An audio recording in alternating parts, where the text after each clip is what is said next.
Welcome to Windows 4 Droid. We are pleased to present to you the official firmware for the Galaxy Watch4 Classic 42mm LTE SM-R885F. Please note that this file is a paid resource.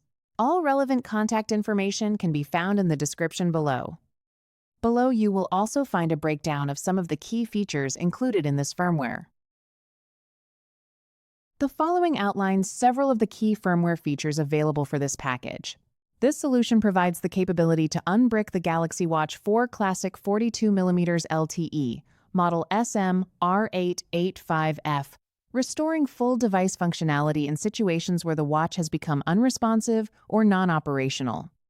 Additionally, it includes the ability to remove live demo mode, also known as retail mode, returning the device to standard consumer operation.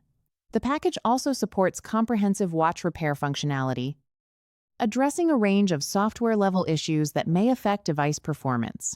It is important to note that all files included within this package have been thoroughly tested and verified, and are confirmed to be fully functional and ready for deployment.